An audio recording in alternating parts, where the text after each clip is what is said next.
a.m. Let's hit the throttle. Oh my God, yeah, hands going up. Let's hit the dance floor and get Wild like. Well, here we go! Up the tune! Hiding crime is what we do! Superheroes and a sidekick with the plan. We got a plan! Who's the one behind the mask? Who can move super fast? Kid Danger and look, Captain Mask! Hey, everybody! Welcome back to the Wild Review. I'm the Wild Reviewer, and today I'm gonna review a thing. Why did I just... It's because I didn't do this. My hands gotta do something. Hey! If you couldn't tell by that copyrighted intro, I bet you know what I'm talking about today. Today I'm taking a look at the new adventures of the adventures of Kid Danger and Captain... Nope, just the adventures of The Adventures of Kid Danger cartoon. The first ever Dan Schneider cartoon and the newest Nicktoon. It's getting hot in here. It's getting hot in here, so take off all your clothes. Where's that from? The way Nickelodeon promoted this show about a month ago and even around Christmas time, they made it seem like it was going to be a big 1-hour Henry Danger event as we get to see the first exclusive look of the new Henry Danger cartoon, and that is exactly what happened. On January 15th, they had a 1-hour block for Henry Danger. They just made it look like it was a 1-hour Henry Danger event, though. The first half hour was an episode called Tune In for Danger, which was the Henry Danger episode that focused on the cartoon that was later adapted into a real show, and then the other half hour was the first episode of the Kid Danger cartoon. And I sat there and I watched both of them. Wow, do I have some things to say. Let's get something straight before I dive into this show. I have talked about Henry Danger very little on this show. If you look back at my videos, you'll notice there isn't a specific video for Henry Danger. However, I do touch upon Dan Schneider and his company, Schneider's Bakery in total, and the shows that he's put out. Specifically, though, I was talking about Game Shakers, which was new at the time and is still airing to this day. I think Dan Schneider has run his course with the typical children's sitcoms on Nickelodeon. I mean, there's nothing wrong with it. I think maybe he should do something else genre-wise, and I'm happy to see that he's doing a cartoon, and yes, it's based off of a show that he already has, but at least he's doing something new. He's not doing a sitcom. This cartoon doesn't have a laugh track, which if it did, that would have some problems. I talk a bit more about Dan Schneider and how you know you're watching a Dan Schneider show in that video. I'll put a link to it in the description. To kind of give a short summary of what I said, though, if I can remember what I said, because that video was made in 2015. You can easily tell you're watching a Dan Schneider show, mostly because all the characters will most likely act the same way in every show. I think Drake and Josh and Zoe 101, which again is a show I've never seen, but I've seen clips of it. I think they are the only shows before iCarly that had characters you can relate to, that weren't just so wacky and out of place at times. You know, there was genuine humor with Drake and Josh. There was genuine humor with iCarly. Towards the end of iCarly, it started getting a little strange, and the themes that we saw in iCarly we're now seeing in Henry Danger and Sam and Cat and Game Shakers. Dan Schneider has a certain way of writing his shows. He does a lot of wacky and goofy things that he thinks children would laugh at, and some of the stuff that he does write and create on these shows, they are genuinely funny. I do laugh a few times. However, there are a lot of things that go on these shows that I absolutely can't stand. Like the fact that whoever is the main character in the show, they always have to win. They don't get a consequence when they do something wrong. We have to feel bad for the characters that we like when they clearly do something wrong and they're getting punished for it. That's not acceptable. The characters in these shows are so self-absorbed, and the best example that I know for a fact this has been shown is in the blooper episode of Sam and Cat. I didn't watch the whole episode of it because I just couldn't stand it anymore, but I do know that Dan Schneider wrote the main characters who were basically playing themselves. He gave them lines like, oh, it's it's hard being famous like us. And other characters were like, you guys have the best show ever on television. I love your show. That was really funny. No, it's not funny. Just because your name is in the title of the show does not mean that the world automatically revolves around you. It may seem like that in the show, but that's how two-dimensional those characters can be when everything just goes right for them and they don't have any consequences for any bad thing that happens. They're always winning in the end and everybody loves them. That makes me sick! At least with Drake and Josh, it would end with them getting in trouble and them having consequences. At least they would get punished. None of these kids ever get punished anymore. And when they do get punished, they find a way out of their punishment, and in the end it's like nothing ever happened. Cool! So yeah, tune in for Danger. That's what we're talking about. I saw the Tune In for Danger event, like I said. The Henry Danger episode, that was the first episode of Henry Danger that I've seen for a while. I haven't really watched much of Henry Danger, mostly because I'm starting not to care about the show that much, because I had hopes that it would eventually transform into a dark tone show like Lab Rats slowly transformed into. Lab Rats was a Disney sitcom. It was very goofy, not as goofy as Dan Schneider shows, but there would be episodes where it gets really dark and, you know, oh, the characters, there's life-threatening situations and really cool evil villains. Henry Danger really doesn't do that. The villains are actually very goofy. Not one villain has struck me to be the ultimate baddie of the show. I actually don't know if there is an ultimate baddie, but I'm slowly starting to give up on the show, but it is still kind of funny. I love the way that Henry and Ray interact. They're both very goofy characters that know how to be goofy, but also know how to take things very seriously. I like the tone of those characters. That's something I appreciate. I also like how Jasper recently, which started in season 3, I like how he was brought into knowing the Henry's secret, and now he's just like really chill about it. Like, he no longer looks at the situation like, my friend's a superhero. He's now taking it calm, treating it like, okay, this is a thing now. I appreciate that. Sure, Jasper is still the same character that he was, but that whole transformation was a definite improvement on his character to how he used to act.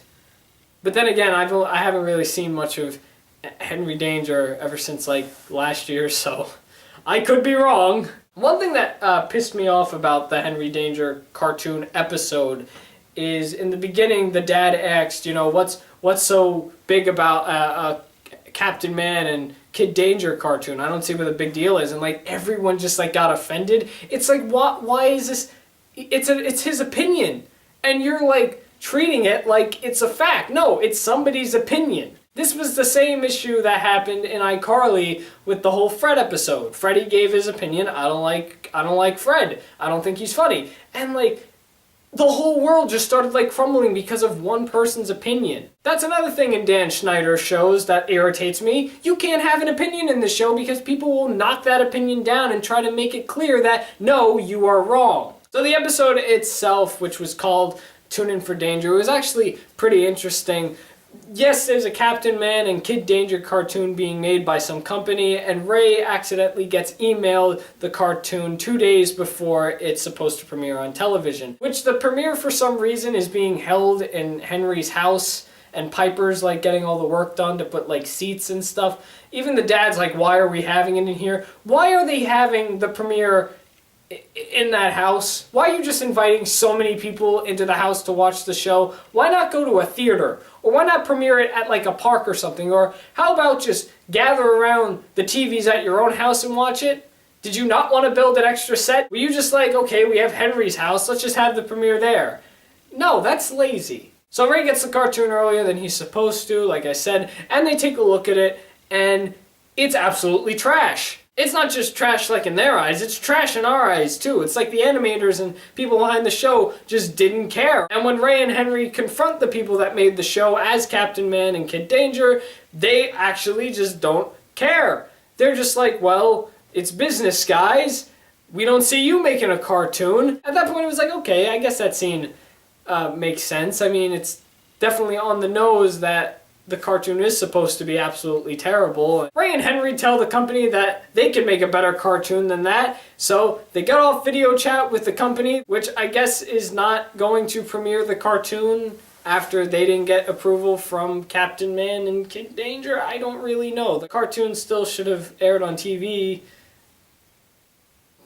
They spend 2 days writing the show, and Schwarz ends up animating the whole entire thing, and this is where the problems start to come in. Shaun White also is a guest star in this show, and everyone's automatically supposed to know who Shaun White is. That's another thing with Schneider shows. Once there is like a special guest star, everyone knows who this guest star is. It's like, yeah, I'm a big shot, and they're like written in to fit in with the Schneider universe. That kind of pisses me off. It's like, why can't you just have that one person to not know who this person is? In fact, I think the dad was the one to say, oh, okay, who are you? Who's Shaun White? And Piper's making a big deal about it. Alright, so that's a positive. But where the problems start coming in isn't the fact that the cartoon's called The Adventures of Kid Danger, because I get that whole joke, because Ray's Captain Man, and, you know, he's the big guy, and Kid Danger's just the sidekick. Oh, I am seeing a problem with that. The problem actually lies within the cartoon on its own.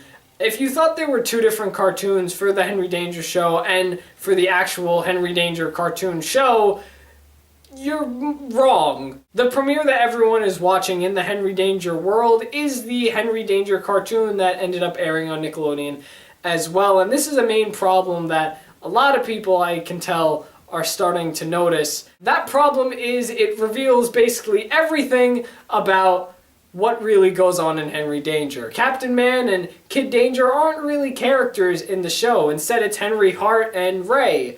And Schwarz is in it, and Charlotte's in it, Piper's in it, Jasper's in it. It shows where the Captain Man layer is. It's a cartoon based off of the TV show. I think the idea of a Captain Man and Kid Danger cartoon is pretty cool. I'm not saying the Kid Danger show on Nickelodeon is a bad one. I'll get to that in a minute. But I think if there was going to be a Kid Danger and Captain Man show in the Henry Danger show itself, it shouldn't be the one that we are also watching, because if it is the same one, then there are a lot of plot holes that are starting to form within the Henry Danger universe. You kind of have to put yourself in Henry Hart's house watching this cartoon. You will realize, hey, Ray and Henry are Captain Man and Kid Danger. Hey, Piper, Jasper, and Charlotte are in the show. They must know who these characters are. I mean, you put frickin' Piper and Henry's house in the opening title, which is shown in the show. I don't really understand that logic. Maybe they were just too lazy to create a totally different cartoon for the show. I don't exactly know where that whole entire thing was going, but that's just a huge plot hole that I'm seeing. How do you explain that? And if you plan on referencing it in the future, which I'm hoping they don't do, how are you going to explain any of that? That's the main problem that I had with the Henry Danger episode that revolved around this cartoon. As for the cartoon itself that aired after the Henry Danger episode, the actual cartoon, I thought it was pretty good. Again, I like the fact that Dan Schneider is doing new things, and in this case, a cartoon with no laugh track. I would have appreciated it if maybe we got a fresh new story, but I guess a Henry Danger cartoon is alright. The one thing that bothers me, though, is the first episode, the popcorn episode, because Ray was written as just someone who just doesn't care about other people. Charlotte ended up saving the children on the bus that was gonna like crash or had no brakes. I forgot what that whole storyline was, but when there was trouble, Ray was just like, I don't want to do it. And it's like, well, that's not who he's depicted in the Henry Danger show. I get Ray and Henry are goofballs, but you don't want to turn this into a Nickelodeon version of Teen Titans Go. That show's not good at all. I don't care what the ratings say. It's not a good show. But the cartoon itself I thought was pretty decent. There is a lot of action in it. I like the fact that they're doing things that they can't do in the sitcom and putting it into the animated show. I guess maybe that's the reason why they created an animated show. Maybe because they had an idea of a popcorn monster and they were like, we can't do that, so they did it in the cartoon. Recently, Charlotte became like an octopus. I guess because it couldn't happen in a live action show, they have it happen in the cartoon. I like where the cartoon's going. There are gags that are pretty funny. Some stuff isn't funny. Again, it's a Dan Schneider show. You could tell the cliche stuff that's going to happen. There are some unfunny jokes, but there are a good amount of things that are very funny. I like the one episode where Henry becomes small. In the beginning, Charlotte gets stuck in the tube and she's just like forgotten. Like, it's just never brought up again that she's lost within the tubes. I kind of found that pretty funny. Overall, I think Kid Danger cartoon's gonna do pretty well. Maybe it'll get a second season. I'll be surprised if it gets a third one. I'm surprised Game Shaker's got a third season, so hey, I mean, you'll never know. That's basically everything I gotta say about it. As for Henry Danger itself, the live action show, I still think it's pretty decent. I'd love for them to have like a really big baddie main villain in the show, but I guess we're probably not going to get that. Maybe we'll get it in the cartoon. Who knows? Who knows? So that's what I think of the Henry Danger cartoon and the episode that revolved around the cartoon and more of Dan Schneider stuff. Now I want to hear what you guys think. Did you happen to see the Henry Danger cartoon? Are you planning on watching it? You probably should be able to watch it now. It's been out for about like a month. Do you agree or disagree with anything that I said in this video? Tell me in the comments and also leave me your suggestions for whatever movie, TV show, or random thing you want me to talk about next. Thanks for watching The Wild Review. I'm The Wild Reviewer, and you just saw me review a thing. Hey, thanks for watching this week's episode of The Wild Review. Make sure you come back next week so we can talk about Black Panther and a few other Marvel stuff, because I've seen a few Marvel movies in my day. I've only seen like 4. It's kind of a short video. I know. I don't have that much to say. But you should still watch it anyway. Wild like wildlife.